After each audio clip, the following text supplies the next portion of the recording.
आज के ज़माने की मॉडर्न खेती में अगर कोई 3 चीज़ें ऐसी हैं जो किसी फसल की रूपरेखा बदल सकती है, एक बीमार फसल को एक अच्छी फसल में बदल सकती है, तो वो है कीटनाशक, खरपतवार नाशक और टॉनिक। जिनमें से टॉनिक फसलों के लिए एक ऐसा अंग बन चुका है जिसके बिना कोई भी फसल आपको अच्छे से पैदावार नहीं दे सकती है।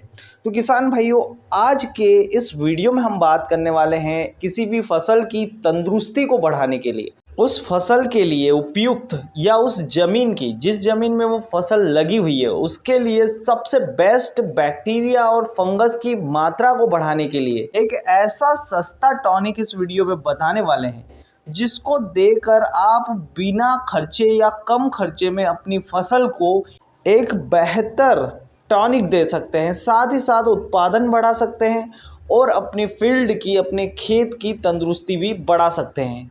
आप इसके द्वारा फंगस की मात्रा, अच्छे फंगस की जो फसलों के लिए उपयुक्त होते हैं उनकी संख्या अपने खेत में बढ़ा सकते हैं, बैक्टीरिया की संख्या बढ़ा सकते हैं, जिससे आपकी फसल में और आपकी फील्ड पर नाइट्रोजन की मात्रा आपके खेत में बढ़ाई जा सकती है।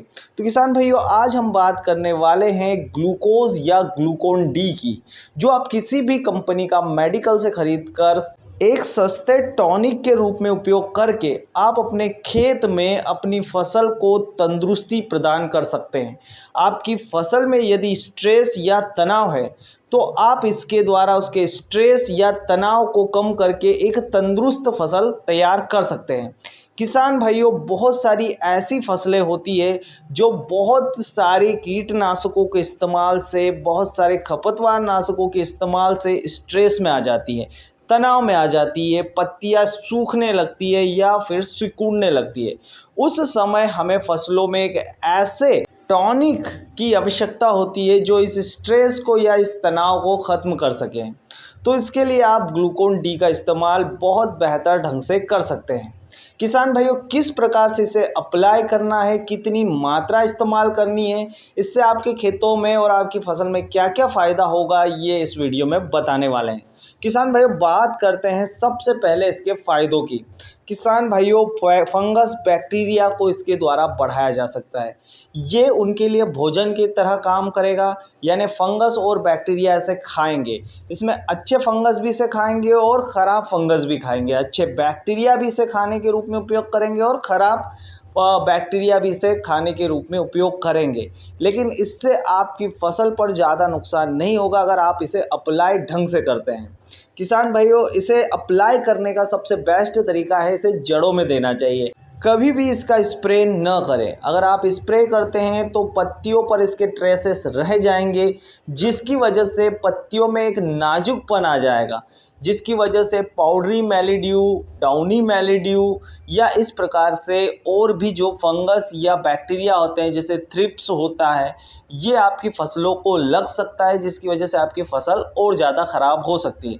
इसलिए इसे जड़ों में ही देना चाहिए ताकि जड़ों में मौजूद राइजोबियम कल्चर या बैक्टीरिया, फंगस अच्छे से फल फूल सके और जड़ों का विकास अच्छे से हो सके। एक बार जड़ें अगर आपके पौधे की स्वस्थ हो जाती है तो पूरा पौधा ही आपका तंदुरुस्त हो जाएगा। किसान भाइयों, इसे ट्राइकोडर्मा राइजोबियम के साथ भी मिलाकर आप दे सकते हैं, जिससे इसकी शक्ति और ज़्यादा बढ़ जाएगी।